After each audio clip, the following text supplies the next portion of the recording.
Nah, jadi memang sudah ada konfirmasi ya, masalah yang kemarin itu yang dipinjam itu sudah ada konfirmasi bakal dikembalikan. Nah, tinggal teknisnya hari dan waktu.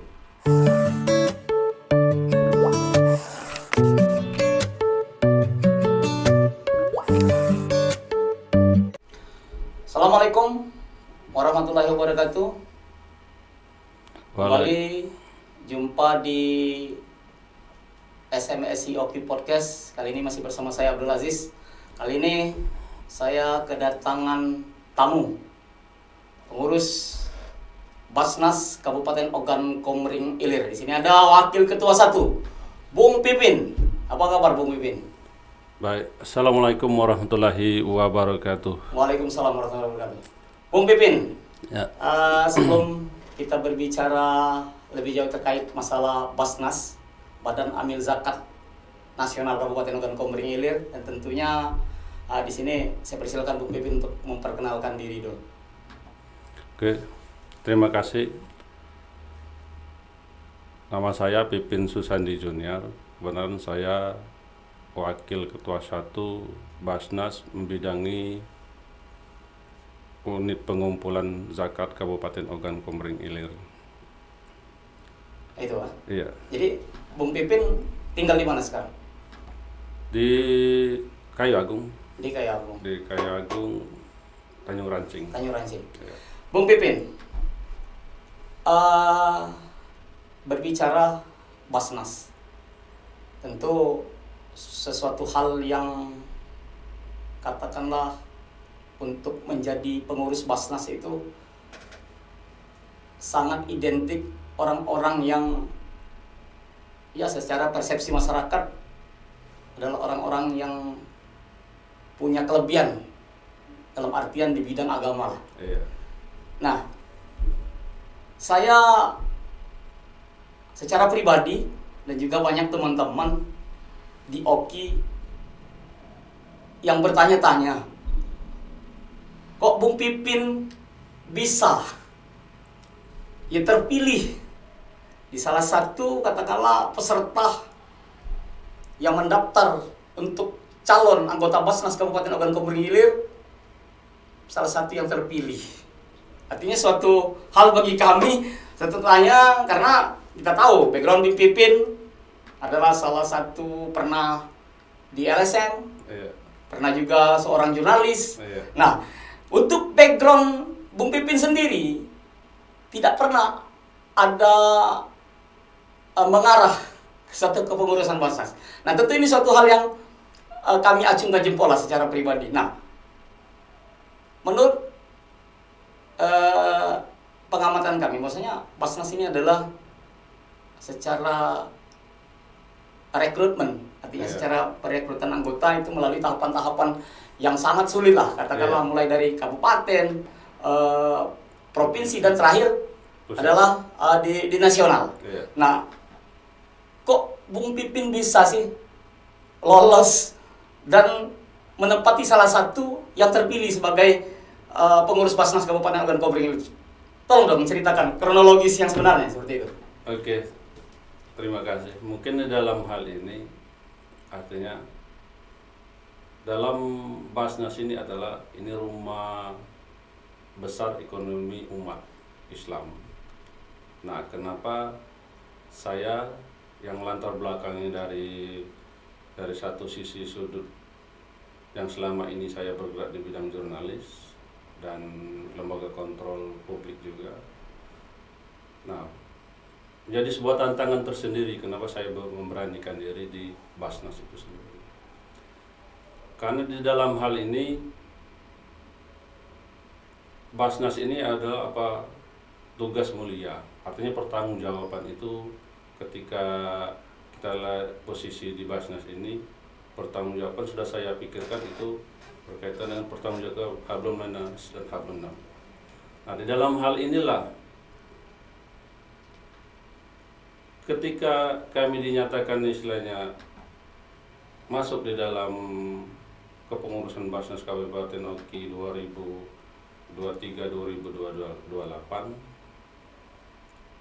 ini menjadi sebuah tantangan baru bagi kami. Artinya Basnas ini tugas mulia yang mempunyai sebuah visi dan misi yang jelas.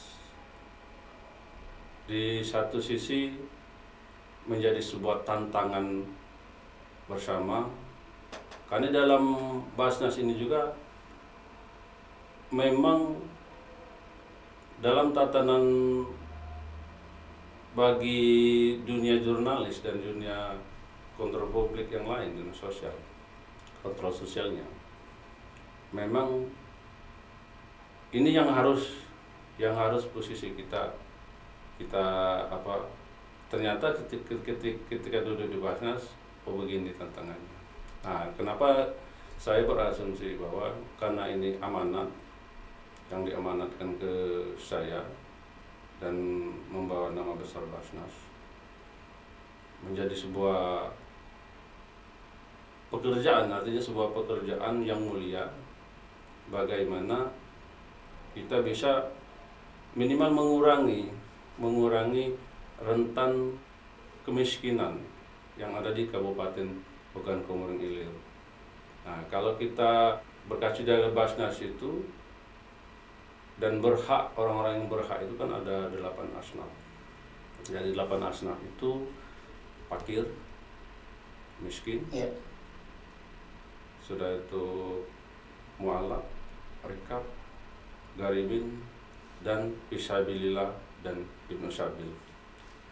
Nah, jadi di dalam 8 asnaf ini memang secara keagamaan dan secara sosial memang ini memang menyentuh untuk kepentingan umat manusia. Nah, sebenarnya di sini tantangan istilahnya saya waktu mencalonkan diri di Basnas itu. Jadi 8 asnaf ini artinya selama ini kita di lembaga kontrol sosial kita berani memperjuangkan, di media juga kita berani bersuara untuk menjualkan rasa keadilan, tetapi implementasi dan realisasi itu terlalu kecil. Nah, dengan hadirnya saya di Basnas, di pengurusan Basnas, mungkin bisa mengakomodir yang real atau yang nyata dalam merantan kemiskinan itu. Nah, kenapa kami berasumsi lagi bahwa memang ini tugas mulia. Jadi tugas mulia yang marwahnya jelas. Iya. Nah, itu. Nah, jadi kebanyakan dari kita selama ini karena kita bergerak di bidang istilahnya kontrol sosial juga ada jurnalis. Artinya antara hitam dan putih itu 11-12. 11-12. Hitam putih itu 11-12. Artinya mungkin karena ini amanah yang dititipkan Allah ke saya, mungkin saya sendiri akan berupaya istilahnya menjalankan amanah ini. Iya. Ya begini Bung Pipin, tadi belum terjawab apa yang saya pertanyakan dari awal. Kok Bung Pipin bisa terpilih sih? Bisa terpilih yang melalui saya bilang tadi tes dari kabupaten, provinsi, pusat. Artinya ada mekanisme yang harus dilalui, baik secara administrasi mungkin secara tertulis maupun secara wawancara. Iya. Nah, banyak kawan-kawan meragukan ketika Bung Pipin ikut seleksi lah. Iya. Saya bilang seleksi lah. Karena awal saya bilang feedback belakang tadi bahwasanya Bung Pipin backgroundnya bukan ke orang-orang ahli agama, artinya ustadz, mungkin ulama. Nah, pandangan masyarakat selama ini pengurus Basnas adalah orang-orang yang intern terkenal di tataran ulama, kiai, ustadz, dan tentu yang selama ini kita lihat pengurus Basnas itu paling tidak orang-orang yang sudah tua lah, dalam arti umuran ke-50 ke atas. Nah, selama ini. Nah, ini yang menjadi satu pertanyaan. Kok Bung Pipin ya dapat amanah lah dari yang kuasa bisa bergabung di Basnas, padahal ini suatu hal yang sulit untuk sebelumnya dilalui, maksud saya seperti itu, secara administrasi, saya bilang tadi, secara tertulis mungkin secara wawancara. Nah, bagaimana ketika Bung Pipin menyikapi atau melalui tahap-tahapan ini ketika terakhir Bung Pipin ditetapkan salah satu yang terbaik di beberapa orang yang ikut tes Basnas ini? Iya. Mungkin di dalam sistem rekrutmen mungkin Basnas terlalu dikatakan terlalu panjang. Karena dari bulan 10 itu sampai ke bulan 2 itu hampir jadi bulan 10 2022 mulai tahapan ini. Ya, tahapan seleksi. Artinya kita juga ada sebuah keraguan kapan pengumuman. Tapi dengan ada beberapa tahapan yang kami lalui dari awal dari administrasi sampai dari pemberkasan sampai dari seleksi, interview dan verifikasi faktual dan uji kompetensi juga. Iya. Nah, jadi memang terakhir itu verifikasi faktual terakhir. Nah, jadi kalau dibanding selain seleksi lain, banyak penerimaan rekrutmen lain yang sejenis lah, itu paling sampai 2 bulan. 2 bulan sudah tahu hasil. Nah, tapi ini hampir 5 bulan. 5 bulan. Tapi sangat ketat. Artinya satu sisi ketat dan terbuka. Dan tidak ada kepentingan. Mungkin bagi pemerintah tidak ada kepentingan. Yang pasti karena ini Basnas ini kan lembaga negara. Ya. Tadi Basnas ini lembaga negara yang pertanggungjawabannya di bawah presiden. Artinya kalau secara ini lembaga negara non struktural. Nah, mungkin pengamatan kami ketika kami dipilih mungkin menjadi sebuah tantangan bagi kami karena begitu lama prosesnya itu kan, dari seleksi sampai ditetapkan dari 5 komisioner Basnas ini. Yeah. Nah, jadi 5 komisioner Basnas ini memang inilah yang terbaik kalau kami menganggapnya. Artinya inilah yang terbaik di dalam seleksinya itu. Seleksi. Nah, jadi kebenaran di dalam struktur itu ketuanya itu Pak Davison SPDI yang ketuanya, yang wakil ketua 1 itu saya sendiri Pak Pipin Tusani Junior, dan wakil ketua 2 itu Pak Agus Fauzi. SHMSI. Yang ketiga itu Pak si Alimun SPDI, dan terakhir itu wakil ketua 4 itu Ibu Masliani SH. Nah, artinya inilah dari rangkaian dari proses 5 bulan. Proses 5 bulan itu terpilih 5 orang terbaik. 5 orang terbaik. Artinya saya mengklaim inilah yang terbaik karena terlalu ketat berdasarkan keilmuan. Ya, seleksi berdasarkan keilmuan, di satu sisi keagamaan dan keilmuan. Nah, mungkin pandangan dari kawan-kawan luar dengan masuknya saya di struktur pemimpinan Basnas KPP nanti, ini kan seolah bertolak belakang dengan pemerintah, tetapi karena di sini Basnas itu independen dan mandiri. Nah, Artinya yang duduk di situ bukan orang-orang pemerintahan. Artinya di luar hal itu. Iya. Jadi Bung Pipin tegaskan bahwasanya Basnas itu independen. Tidak memihak ke sesuatu tatanan ataupun pemerintah manapun. Yang jelas berdirinya Basnas adalah untuk, tadi Bung Pipin bilang, untuk mesejahterakan masyarakat. Iya. Seperti itu. Terus Bung Pipin, kan Bung Pipin mungkin meragukan sendiri ketika Bung Pipin ikut tes ini, seakan-akan ya tidak terlalu berharap banyak lah untuk duduk di Basnas. Karena saya bilang awal tadi, pengurusan Basnas itu adalah orang-orang yang paham keilmuan keagamaan lah. Iya, keilmuan keagamaan.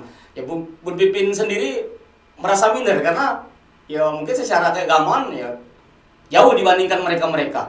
Di situ ada ustadz yang mungkin ikut tes, ada artinya orang-orang ulama lah di situ ikut tes. Ternyata Bung Pipin terpilih sebagai salah satu 5 kandidat menduduki pengurus Basnas Kabupaten Ogan Komering Ilir. Tentu ada suatu hal ke depan Bung Pipin yang ingin diperbaiki lah di tataran kepengurusan. Bagaimana mungkin selama ini Basnas bukan yang dalam arti tanda kutip kita tidak mengakui artinya keberhasilan kepengurusan yang lama. Ke depan apa kira-kira Bung Pipin yang akan lakukan? Sekarang kan Bung Pipin sudah dipercaya nih salah satu pengurus. Ya, mungkin ke depan itu karena ini tugas wakil ketua 1, yaitu bagian pengumpul zakat. Nah, dalam hal ini ada program-program atau visi misi kami yang selama ini kami tes itu. Jadi bagaimana memaksimalkan atau mengoptimalkan. Yang penting itu ada harmonisasi dulu. Harmonisasi antara masyarakat, antara pemerintah dan OPD, dan unsur terkait kepolisian, TNI Polri. Yeah. Nah, itu. Jadi harus ada organisasi. Artinya karena kami belum sampai 1 bulan dilantik. Artinya tahap awal kan harmonisasi dulu. Mungkin suwun dulu ke ketatanan itu, baik itu di provinsi dan Kabupaten Ogan Komering Ilir. Karena kalau sekedar nama Pipin mungkin orang sudah kenal. Iya. Nah, tetapi secara Basnas mungkin terlalu minor ya mengenal Basnas ini. Nah, mungkin dengan kehadiran saya di Basnas ini bisa istilahnya mengkampanyekan Basnas lah, termasuk mensosialisasikan masyarakat apa fungsi Basnas ini yang sebenarnya. Iya, walaupun itu secara pribadi dan kelembagaan. Nah, karena di Basnas ini di masa kepemimpinan periode yang lama itu Pak yang pengurusan yang lama Pak Nasir Baik dikembali Pak Nasir Baik. Ini kan sudah bagus. Artinya yang bagus ini tetap kita pertahankan. Nah, di sisi lain kita mencari ide-ide. Karena ide-ide ini Basnas ini kan berkaitan karena tugas di saya itu bagian pengumpul. Mau tidak mau harus menggali potensi yang harus bisa kita untuk membesarkan Basnas ini. Nah, potensi itu salah satunya harus untuk UPZ. Nah, UPZ itu unit pengumpul zakat. Baik di tingkat desa, sekolah, masjid, dan OPD. Memang kalau OPD itu kan sudah berjalan, tapi ya sudah berjalan sudah lama, tapi ada suatu keengganan artinya karena mungkin tidak percaya tadi. Ya, karena ada beberapa multitafsir regulasi dari KPK kemarin. Jadi ini juga harus diperjelas ke OPD. Nah, karena kata pemotongan itu riskan ya. Sebabnya namanya pemotongan itu riskan sekali. Sebabnya di dalam kata Basnas itu tidak ada pemotongan. Iya. Tapi pungut. Pungut ya. Pungut, bukan pemotongan. Bukan pemotongan tapi pungut. Nah, pada dasarnya Basnas ini kesadaran. Jadi kesadaran kita. Nah, di dalam secara keagamaan karena sifatnya zakat itu wajib. Jadi mau tidak mau umat muslim wajib berzakat. Nah, itu intinya. Tapi itu ada juga hitung-hitungan. Dari kemarin itu kita berupaya menghitung-hitung. Kalau gajinya itu di atas 5 juta 200 atau 5.500.000 itu wajib zakat. Oh, jadi itu ada sesuatu hal yang wajib lah. Iya. Kalau gaji di atas 5 juta itu wajib untuk dizakatkan. Dizakatkan, wajib. Dan zakat itu Basnas yang Iya. yang menampung saya Iya. bilang. Nah, jadi wajib berzakat. Nah, karena rumah besar ekonomi umat ini kan ada di Basnas. Di Basnas. Nah, jadi untuk apa kita ke ini kalau tidak ada rumahnya dulu. Jadi ke rumahnya dulu kan. Jadi sudah disediakan tempat lah bahasanya seperti itu. Nah, di satu sisi kalau memang dari umpamanya gajinya kurang dari itu, dia ada infak sedekah. Iya. Nah, jadi infak sedekah inilah yang harus kita galakan. Nah, kalau di dalam istilahnya zakat itu kan ada zakat profesi juga, ada zakat profesi, ada zakat perusahaan. Nah, inilah yang kita gali dan akan kita mulai mensosialisasikan ke kawan-kawan. Nah, terutama kita tidak, contoh gini, profesi kita apa? Contohnya kita profesi media atau wartawan. Kalau dia mau berzakat, berimpak sedekah, itu bisa. Artinya nanti kita mengupayakan di tatanan organisasi kewartawanan, kita upayakan itu pembentukan UPZ, unit pengumpul zakat.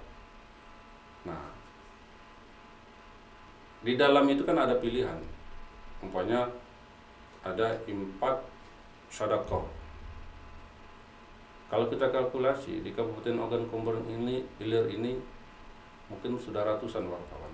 Iya. Ya, nah artinya dalam pemikiran saya, ketika kita anjurkan dalam sosialisasi berimpak sedekah 1 bulan 10.000, aku rasa mereka tidak keberatan. Kalau 1 bulan 10.000, artinya itu harus ada manajemennya, makanya dibentuk UPZ. Nah, nanti disetor ke bank-bank rekening resmi Basnas. Nah, dan kegunaannya ini lebih, itu aku bilang, kalau kita peduli dengan kemiskinan, peduli dengan renta kesosialan, yuk mari berzakat, berinfak sedekah. Nah, kegunaannya itu salah satunya ada beberapa program yang sudah berjalan. Di satu sisi ada bedah rumah, Iya. di satu sisinya lagi ada UMKM, bantuan UMKM tanpa bunga. Sudah itu ada meringankan biaya transportasi untuk orang berobat. Jadi kan kadang-kadang ada kalau tiap hari itu datang ada orang-orang untuk berobat, untuk biaya operasional kan dari kita Basnas. Iya. Kita bantukan. Nah, artinya secara detail itu sangat transparan, akuntabel, dan tanggung jawab. Artinya di Basnas ini kalau ingin berbuatlah, tunaikanlah zakat dan bersedekah. Itu yang paling utama. Di satu sisi sholat. Itu suatu kewajiban bagi umat Islam, sholat dan puasa. Iya, sholat itu dan puasa itu kewajiban. Nah, zakat wajib. Ya. Itu wajib. Salah satu rukun Islam itu. Iya. Nah, itu artinya ini regulasinya tepat. Iya. Tepat sekali kan. Nah, cuman pemahaman dan sosialisasinya kita akan kita galakan. Iya, terus ke depan ya. Ke depan harus digalakkan sosialisasi seperti itu. Bung Pipin.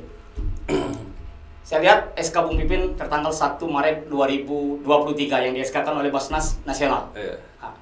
Dan Bung Pipin dan rekan-rekan pengurus dilantik oleh Bupati Oki tanggal 3 Maret 2023. Iya. Tentu benar kata Bung Pipin tadi bahwasanya masih seumur jagung lah, belum sampai 1 bulan pengurusan Bung Pipin dilantik oleh Bupati Ogan Komering Ilir dan di-SK-kan oleh Basnas Nasional. Nah, kemarin sempat saya baca pemberitaan di media, khususnya di Kabupaten Ogan Komering Ilir, gebrakan-gebrakan yang sudah dilakukan Bung Pipin.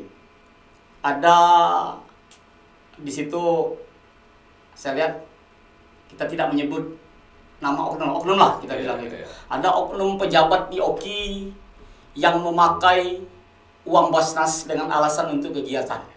Untuk kegiatan mereka yang mungkin uang kegiatan belum cair lah, memakai uang Basnas yang sampai sekarang bertahun-tahun belum dikembalikan, dan juga kembali mencuat. Terkuak pokoknya juga ada kembali salah satu oknum pejabat yang juga memakai dana Basnas. Nah ini sangat memprihatinkan bagi masyarakat dan juga bagi kawan-kawan, mungkin bagi umat-umat yang berzakat di Basnas Kabupaten Ogan Komering Ilir. Nah, Bung Pipin sendiri pernah berkomentar di situ bahwasanya dana umat ini tidak boleh dipinjam siapapun, apalagi pejabat, dan apalagi katakanlah yang bertahun-tahun tidak dikembalikan. Nah, coba deh Bung Pipin berpendapat, bagaimana sih ini bisa kok kepengurusan lama itu, bukan kita dalam arti menjelekkan kepengurusan lama, bisa pejabat oki itu kok bisa pakai uang Basnas gitu. Padahal ini kan uang umat, bukan uang pemerintah.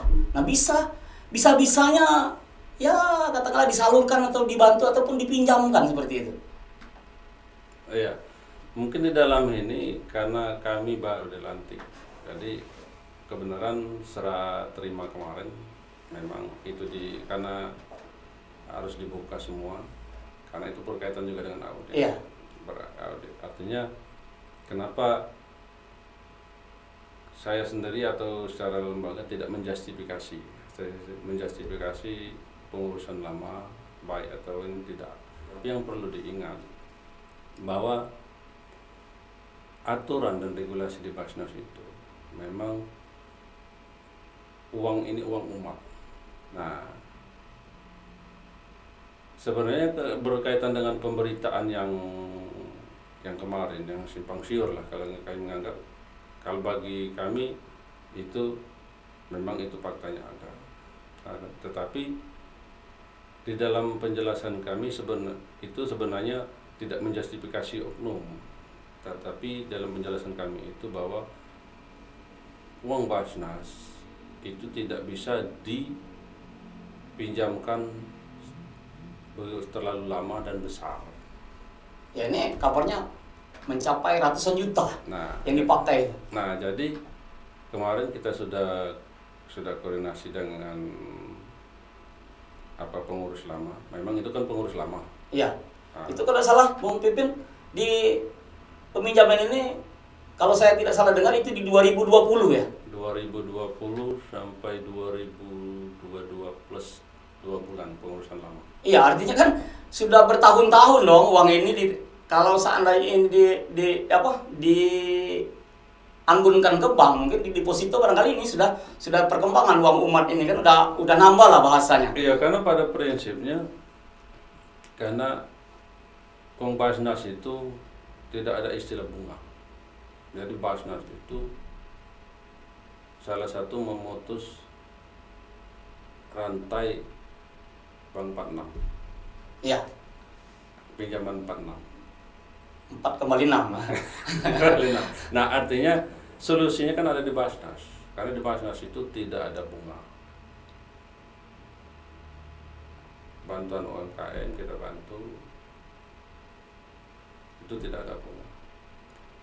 Nah, permasalahan istilah bantuan yang 100 juta, apa yang dipinjam 100 juta, karena kita tidak tahu persis kan.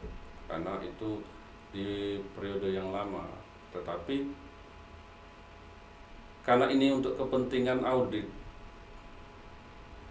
mau tidak mau dong. Karena kepengurusan baru harus tahu berapa uang kas yang ada di Basnas. Iya. Siapa yang berhak menggunakan dana Basnas ini, tentu ada 8 masab yang Bung Pipin sebutkan tadi. 8 asnaf. Asnaf ya namanya. 8 asnaf yang berhak menerima uang Basnas. Iya. Nah, keterkaitan secara aturan, apakah boleh seperti tadi saya bilang yang kita awal bicara tadi, oknum pejabat oki yang pakai uang Basnas dan Basnas sampai ratusan juta.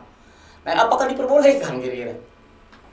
Ya, jadi memang kalau berkaitan 8 asnaf itu, jadi 8 asnaf itu ada fakir dan fakir miskin, amil, mualaf, rikab, garimin, pasibilillah dan ibnu sabil.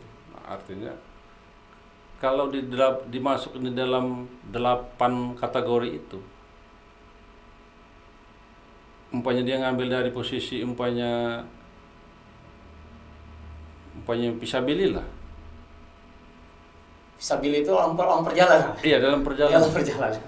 Nah, artinya di delapan asnaf ini bahwa jelas. Jadi artinya gini, Bung Pipin. Ke depan sepakat kita. Siapapun pejabat OKI tidak diperbolehkan untuk pakai uang Basnas. Sesuai dengan aturan 8 asnaf. 8 asnaf yang Bu Pipin sebutkan tadi.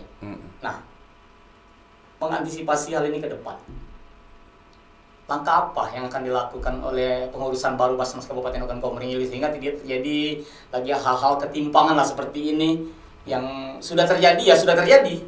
Ya, kita berharap uang yang dipakai ini segera dikembalikan karena sudah bertahun-tahun.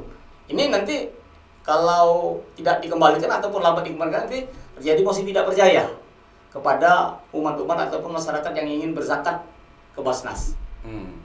Ke depan apa ini, Bung Pipin? Nah, jadi memang sudah ada konfirmasi ya, masalah yang kemarin itu yang dipinjam itu sudah ada konfirmasi bakal dikembalikan. Nah, tinggal teknisnya hari dan waktu. Nah, tapi di dalam kiat kita dalam mengantisipasi itu makanya kita harus gencar sosialisasi apa itu 8 asnaf itu. Iya. Nah itu. Nah, terus itu syarat istilahnya mau program peminjamannya itu harus ada check and balance, artinya ada cek lapangan juga. Nah, jadi contohnya untuk UMKM. Nah, UMKM itu kita pastikan dia ini memang ada niat usahanya. Sudah itu memang ada surat keterangan. Nah, itu ada aturan dan regulasi. Ada aturan dan regulasi yang kriteria untuk mendapatkan itu. Bantuan ataupun pinjaman dari Basnas. Iya, nah salah satu contoh ada bedah rumah. Bedah rumah itu prosesnya dari persetujuan PU juga ada, Kesra juga ada persetujuan rekomendasi, Dinas Sosial juga ada, terakhir ke Basnas. Nah, artinya itu harus dipenuhi aturan itu. Ya harus terinci lah harus aturan terinci. itu. Nah, kalau istilahnya kadang-kadang itu kan ada yang berobat istilahnya kita lah sudah aku bilang tadi kita cuman bantu biaya operasional transport mereka, meringankan posisi dia. Meringankan. Terus gini, Bung Pipin, kita masih berbicara masalah uang yang dipakai oleh pejabat OKI. Nah, apakah tidak ada keinginan ataupun kawan-kawan Basnas terkait masalah pinjam ini untuk di ranah hukum kan? Karena mungkin ada dugaan-dugaan kalau tidak mungkin diaudit rekan-rekan pengurusan baru mungkin ya dana ini tidak diketahui bertahun-tahun akan tentunya tetap akan menjadi suatu hutang. Nah, ini apakah ada indikasi selama ini untuk ya mungkin ya bukan saya mengartikan atau tanda kutip lah, tidak ada indikasi tanda kutip oknum pejabat ini untuk menggelapkan dana ini sehingga sudah bertahun-tahun yang berjanji 4 bulan katanya ingin dikembalikan tapi ini udah bertahun-tahun belum dikembalikan. Menurut Bung Pipin, apakah ada etika? Bukan etika sih, etikat si peminjam untuk berupaya katakanlah menggelapkan dana ini? Ada kira-kira pendapat seperti itu? Nah, kalau dari persepsi kami, artinya kami pengurus baru ini, artinya kami tidak ada istilahnya menjustifikasi itu ke arah situ. Artinya selagi itu masih ada etikat baik, ini sampai kapanpun kita akan terima pengembalian itu. Nah, tetapi kewajiban kami mengingatkan bahwa ini hutang. Nah, yang harus dikembalikan. Harus dikembalikan karena kalau secara karena ini tahun politik. Karena ini tahun politik, waktu pas peminjaman itu ada dihadiri yang mempertanggungjawabkan Pak Sekda. Nah, secara tahun politik, maaf nih ngomong, Pak Sekda itu akan pensiun. Ya. Pak Bupati akan habis masa jabatan. Masa jabatan mengundurkan diri karena tahun politik. Artinya siapa yang akan bertanggung jawab kalau ini tidak kita kasih tahu atau tidak kita Ya. beritahukan. Terus apakah ini ada menyangkut ke ranah hukum ketika ini tidak nanti ada realisasi dari yang bersangkutan? Karena itu belum kami pikirkan masalah ke ranah hukum. Enggak, Karena apabila seandainya terjadi, ini Kang Kaliko nggak bahasanya, iya, dengan alasan-alasan yang signifikan atau alasan-alasan lain lah, dana ini terhambat untuk dikembalikan. Apakah ada etikat ataupun rencana kepengurusan baru Basnas Oki untuk meranah hukumkan hal-hal seperti ini? untuk sementara tidak ada masuk ke ranah hukum, tidak. Karena ini berkaitan dengan institusi lembaga besar pemerintah daerah. Nah, di satu sisi ini lembaga independen dan mandiri Basnas. Nah, sampai saat ini kita berupayakan Secara persuasif. secara persuasif. Secara persuasif. Kenapa kita beritahu, kita kasih surat. Nah, di zaman kepengurusan lama mereka juga sudah berusaha untuk istilahnya memberitahu dan mengerti. Nah, dengan kepengurusan kami yang baru ini kami upayakan itu. Nah, tapi dengan istilahnya viralnya berita yang menjadikan sebuah istilahnya mungkin ada flashback baik juga di kami Basnas. Betul. Nah, kalau secara kelembagaan kami juga dengan pemberitaan itu artinya karena ini harus tahu karena ini duit umat. Jadi jangan artinya publik menyangka nanti uang ini kemana-kemana oleh karena kepengurusan yang baru gitu. Baru. Nah, itu satu. Kita menghindarin itu. Nah, dan kedua karena ini harus satu untuk tuntutan audit tadi. Iya. Nah, satu tuntutan audit. Nah, kalau ini tidak ada istilahnya ini. Jadi ada sebuah keraguan kapan kita mau diaudit. Iya. Sementara yang mengaudit itu kita yang ngajukan. Yang mengajukan untuk iya, diaudit. Nah, jadi biar jelas, transparan, artinya biar semua tahu, kita buka-bukaan lah. Nah. Bahwasanya dana ini untuk Basnas Kabupaten Ogan Komering Ilir sekarang ada dana sekian. Iya. Jadi tidak ada suatu dusta di antara kita lah bahasa sananya itu kan. Iya.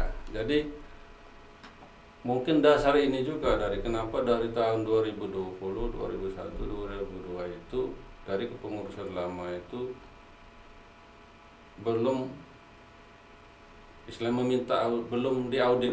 Jadi alasannya itu tadi, dasar itu. Seharusnya sudah diaudit. Seharusnya diaudit. Tetapi artinya kita tidak menyalahkan istilah pengurusan yang lama, tidak kita istilahnya menyalahkan istilahnya dari karena posisi kita pengurusan Basnas baru.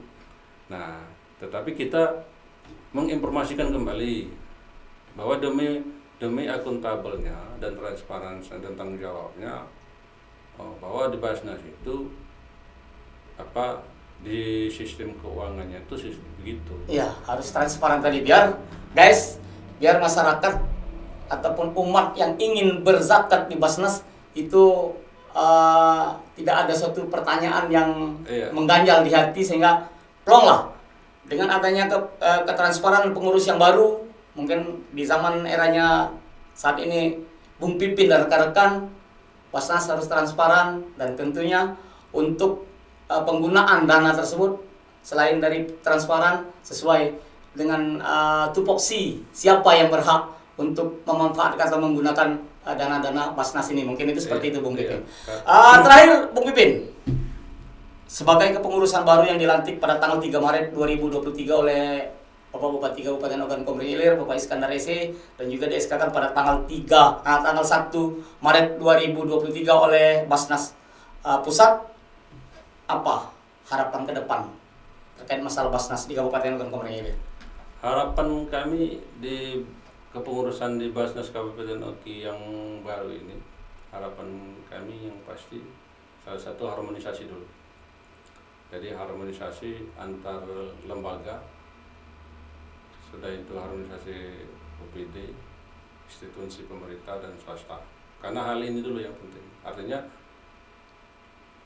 mungkin ada silaturahimnya, silaturahmi kami nanti ke beberapa UPD, ke beberapa lembaga. Nah, supaya makna dari Basnas itu fungsinya ini jelas, artinya transparan dan tanggung jawab untuk kepentingan umat. Nah, dengan tugas, visi dan misi yang jelas itu, ini yang pasti memutus rantai kemiskinan, dan ini untuk pembangunan Kabupaten Oki. Jadi ke depan intinya ingin memutus mata rantai kemiskinan di Kabupaten Ogan Komering Ilir, meningkatkan pembangunan di Kabupaten Ogan Komering untuk mensejahterakan masyarakat tentunya. Iya. Seperti itu Bung Pipin. Oke Bung Pipin, terima kasih sudah hadir di podcast SMS Oki, sudah berbincang-bincang terkait masalah Basnas ke depan seperti apa. Sekali lagi saya ucapkan terima kasih Bung Pipin. Mungkin suatu saat kita akan jumpa kembali di session ataupun topik yang lain lah akan kita bicarakan di podcast SMS Oki. Baik guys, itu tadi bincang-bincang saya bersama Bung Pipin, pengurus Basnas Kabupaten Ogan Komering Ilir yang menjabat Wakil Ketua 1 Basnas Kabupaten Ogan Komering Ilir. Tentunya apa yang menjadi perbincangan kita hari ini yang disampaikan oleh Bung Pipin dapat menggugah hati kita ke depan untuk berzakat di Basnas Kabupaten Ogan Komering Ilir. Satu hal guys, tadi kita tidak menyangka bahwasanya Bung Pipin ini akan menjadi salah satu pengurus Basnas Kabupaten Ogan Komering Ilir yang ya katakanlah background Bung Pipin ini sulit untuk dikatakan bisa hadir di Basnas tentunya. Jadi satu hal dalam pepatah, jangan memandang seseorang itu dengan sebelah mata, karena kita tidak tahu bagaimana nasib ke depan seseorang itu seperti apa. Takdir hanya Tuhan yang bisa tahu. Mungkin itu saja guys. Jangan lupa like, komen, subscribe. Subscribe itu bantu guys, karena gratis lah, tidak bayar. Dan bunyikan tanda lonceng untuk mengupdate konten-konten SMS Oki Podcast selanjutnya. Terima kasih dan sampai jumpa. Wassalamualaikum warahmatullahi wabarakatuh. Waalaikumsalam.